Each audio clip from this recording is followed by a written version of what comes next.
Oil खूब गर्म होना चाहिए। अच्छा ये देखें मॉइस्ट है ये बिल्कुल, ये खुश्क नहीं होने चाहिए, ये मॉइस्ट रहने चाहिए। ऑयल अच्छा खासा गर्म होगा, इतना कि थोड़ा इसमें से आपको धुआं निकलता हुआ नज़र आए, फिर आप भले बेशक इसको हल्का कर दें।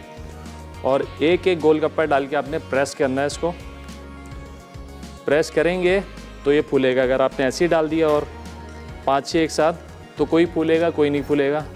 अच्छा प्रेस करने में भी कोई फूलता है कोई नहीं फूलता, लेकिन 95% ये फूलते हैं।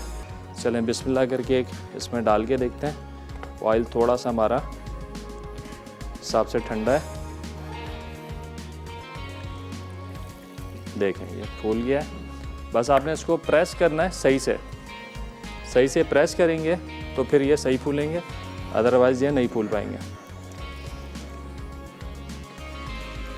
अब ऑयल हमारा रेडी हो गया सही, तो अब टेम्परेचर मेंटेन करने के लिए हम इसको स्लो कर देंगे। ये देखें ज़रा, दिखाएं करीब से कि कैसे प्रेस करेंगे।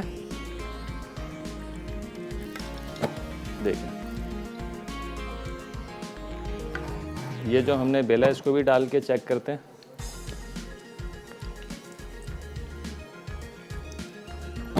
स्पून आपका खुद ही ऊपर आ जाएगा जब ये फूलेगा। देखें इस तरीके से ऊपर आ जाएगा और धीमी आंच पे आपने इसको पकने देना और थोड़ी थोड़ी दफ़ा पलट भी देंगे। ये वाला साइज़ जो ना ये परफेक्ट लगा मुझे जो हमने बेला है, क्योंकि कटर मेरे पास थोड़ा छोटा था। देखें जब कलर आ जाए तो हल्का सा पलट दें आप इसको।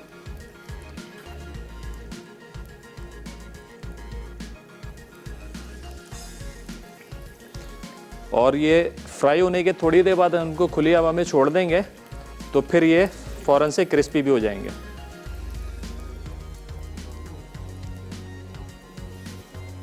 और देखें तकरीबन 100% तो ये फूल रहे हैं यहाँ पे। कोई ऐसा होता है कि कहीं सुराख रह जाए तो वो नहीं फूल पाता।